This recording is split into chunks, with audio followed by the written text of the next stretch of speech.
ये नेपाल चीन की सीमा से करीब 30 से 40 किलोमीटर दूर का इलाका बताया जा रहा है। अगर ग्लेशियर फटने की जानकारी उसी समय मिल जाती तो नीचे रहने वाले लोगों को चेतावनी देने के लिए करीब 30 से 45 मिनट का समय मिल सकता था। किसी भी प्राकृतिक आपदा में एक एक मिनट बहुमूल्य होता है। इस दौरान कई लोगों की जान बचाई जा सकती थी, उन्हें बाढ़ के बारे में आगाह किया जा सकता था।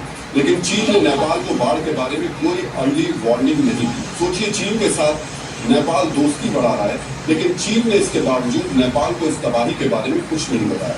मित्रों, ये कोई पहली घटना नहीं है जब चीन ने इस तरीके का रवैया अपनाया। 2024 में भी ऐसा ही हो चुका है।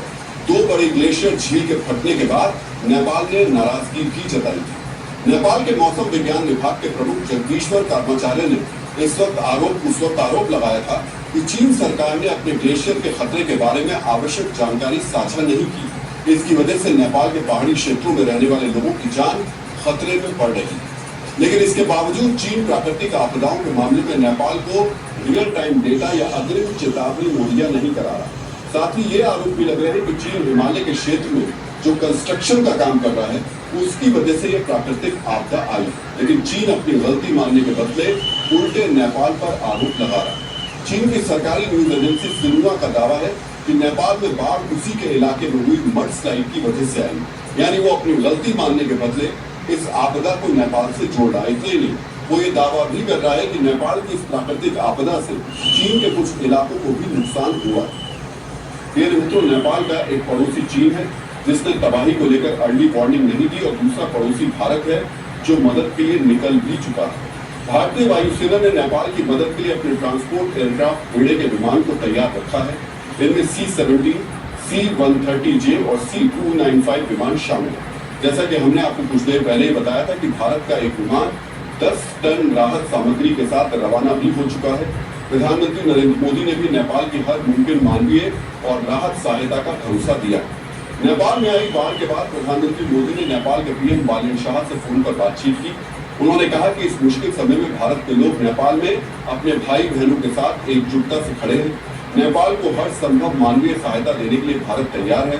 प्रधानमंत्री ने आगे कहा कि हमारी टीमें बचाव और राहत कार्यों के लिए मिलकर काम कर रही है। नेपाल में आई किसी भी आपदा की स्थिति में भारत हमेशा से मदद के लिए तैयार रहा है। इसका एक लंबा इतिहास है। 2015 में आए भूकंप के बाद भारत ने ऑपरेशन मैत्री चलाकर नेपाल की मदद की। नेपाल में आई भीषण बाढ़ को लेकर भारत के 2 राज्य भी अलर्ट कर रहे हैं। यूपी और बिहार के कुछ जिलों में बाढ़ का पानी आने का खतरा मंडरा रहा है। यही वजह है कि दोनों राज्यों में बाढ़ को लेकर अलर्ट जारी कर दिया गया। नेपाल से आने वाले पानी की वजह से गंडक नदी में अचानक जलस्तर बढ़ता जा रहा है। इसे देखते हुए बिहार के वाल्मीकि नगर में गंडक बराज के सभी 36 गेट खोल दिए गए। बाढ़ की आशंका वाले जिलों में एनडीआरएफ और एसडीआरएफ की टीमें तैनात की जा रही है। बाढ़ की तैयारियों को लेकर मुख्यमंत्री सम्राट चौधरी ने एक उच्च स्तरीय समीक्षा बैठक भी की। बिहार के 8 जिलों में अलर्ट जारी किया गया है। इनमें पूर्वी चंपारण, पश्चिमी चंपारण, गोपालगंज, सारण, मुजफ्फरपुर, वैशाली, सीतामढ़ी और शिवहर शामिल। गृह मंत्री अमित शाह ने बिहार में बाढ़ के खतरे को देखते हुए मुख्यमंत्री सम्राट चौधरी से बात की और उन्हें सहायता का भरोसा दिया। उधर यूपी के महाराजगंज और कुशीनगर जिलों में स्थानीय प्रशासन को अलर्ट रहने के निर्देश जारी किए गए। मुख्यमंत्री योगी आदित्यनाथ ने बाढ़ के लिए तैयारी सुनिश्चित करने को कहा। मित्रों, नेपाल में तबाही की वजह ग्लेशियर झील का फटना है।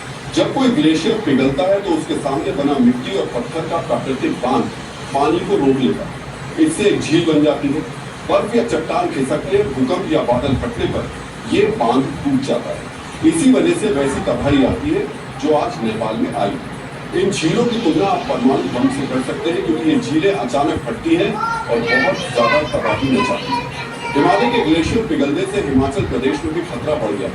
IIT रोपड़ और सिडनी यूनिवर्सिटी ऑफ टेक्नोलॉजी ने इस खतरे को लेकर एक रिसर्च की है जो हाल ही में सामने आई। इसके मुताबिक पिछले 34 साल में हिमाचल में ग्लेशियर झीलों की संख्या 5 गुना से ज्यादा बढ़ गई है। ग्लेशियर झीलों की संख्या 1990 में 107 थी, जो 2024 में बढ़कर 669 हो गई। इस तरह 525% की बढ़ोतरी हुई है। ग्लेशियर झीलों का कुल क्षेत्रफल 5.5 वर्ग किलोमीटर से बढ़कर 11 वर्ग किलोमीटर से ज्यादा हो गया, यानी इसका एरिया 102% ज्यादा बढ़ गया।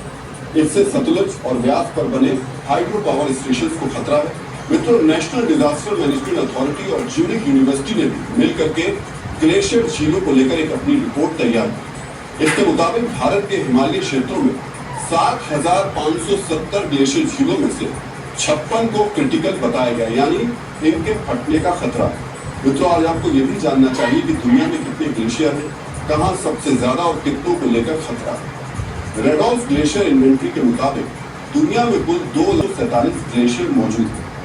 ये लगभग 7,05,738 वर्ग किलोमीटर में फैले हुए।